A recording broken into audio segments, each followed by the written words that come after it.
পরীক্ষা চলছিল, আপনারা দেখেছেন যে পরীক্ষা পরবর্তী সময়ে পুলিশের উপস্থিতিতে আমাদের শিক্ষার্থীরা তারা যাতে ভয় না পায়, তাদেরকেও আমরা পুলিশই এই নিরাপত্তার মাধ্যমে বের করে দিয়েছি যাতে কেউ আতঙ্কগ্রস্ত না হয়। তো মূলত যেহেতু ছাত্রদেরই দুটা পক্ষের মধ্যে এই অসন্তোষ, আমরা আহত কথা বলতেছি যে আসলে তাদের মধ্যে কী নিয়ে ঝামেলা। তো আপাতত আমরা ধারণা করছি যে এখনো কোনো সংখ্যার কোনো পরিস্থিতি নেই, পুলিশের উপস্থিতি আছে এবং আশা করতেছি যে এখানে যে লোকজনের জমায়েত আছে তারা অল্প কিছু সময়ের মধ্যে। প্রাথমিকভাবে আপনারা কি জেনেছেন, কি নিয়ে মূলত তাদের মধ্যে এই সংঘর্ষ?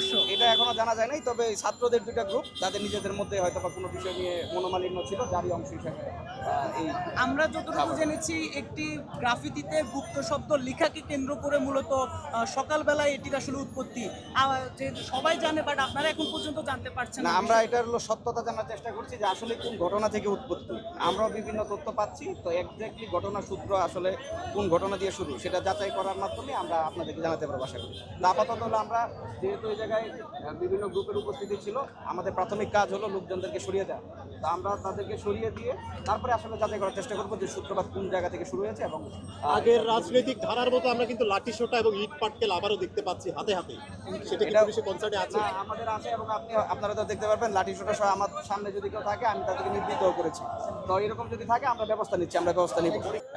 নিয়মিত পাঠদান কার্যক্রম, পরীক্ষা এবং অন্যান্য সকল কারিকুলাম অ্যাক্টিভিটিগুলো ঠিকমতো চলে আসছিল।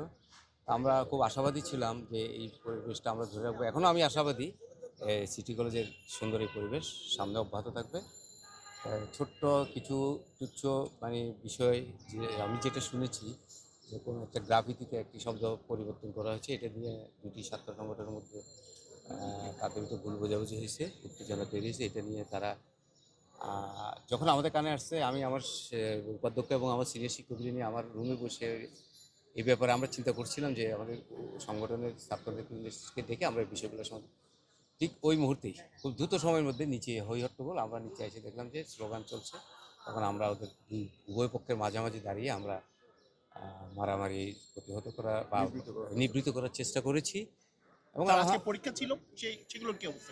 পরীক্ষাগুলো আমরা যথাযথ টাইমে পরীক্ষা নেওয়ার ব্যবস্থা করেছি এবং পরীক্ষা শুরুর আগে আমাদের দিবা শাখার যে ক্লাসগুলো ছিল ছাত্রছাত্রীরা ক্যাম্পাস ত্যাগ করেছে এবং অন্যান্য বহিরাগত বা যারা ছাত্র সংগঠনের কর্মী তারাও ক্যাম্পাস ত্যাগ করেছে।